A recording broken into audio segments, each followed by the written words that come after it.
Hey there, Willowbrook, and thanks so much for doing our daily Devo. Today we are in 1 Corinthians chapter 11.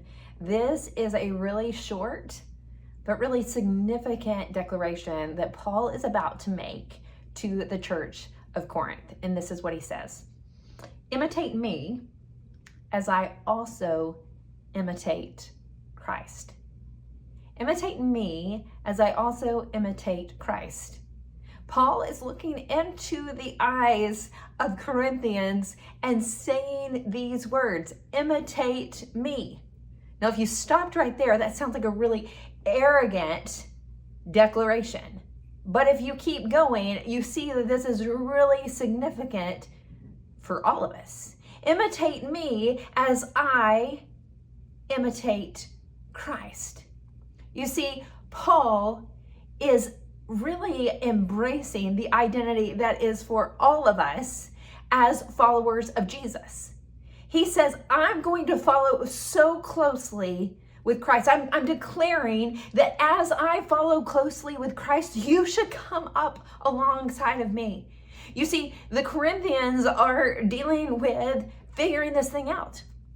They're figuring out what it looks like to be followers of Christ. And Paul's saying, hey, I'm going to walk really closely with Jesus so that you can look at me and you can see somebody who has embraced an identity as a follower of Jesus.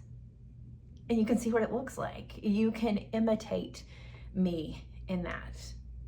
Well, I think for a lot of us, that sounds like that's great for you, Paul. But let's get real.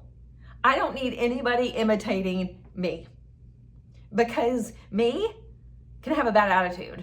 Me can say things I shouldn't say. Me can do things that don't always look like I'm imitating Christ. But the reality is that that's why Christ came. He knows that we fall short of living up to his image, but we can grow to be conformed into the image of Christ, not because we are performing, but because we are latching closely to the gospel.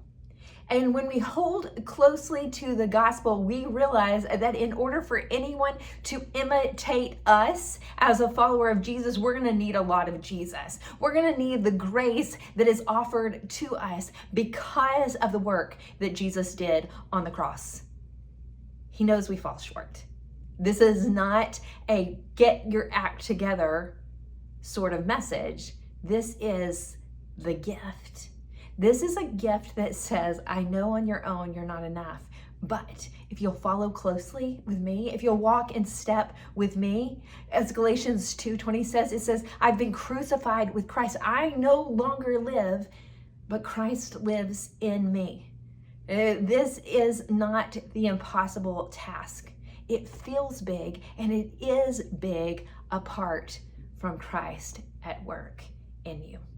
So the question for us is this: what would it look like for the people in your life, those around you, if they were to imitate you as you imitate Christ? Would their lives look like Christ? Now, again, this isn't something for you to produce in yourself.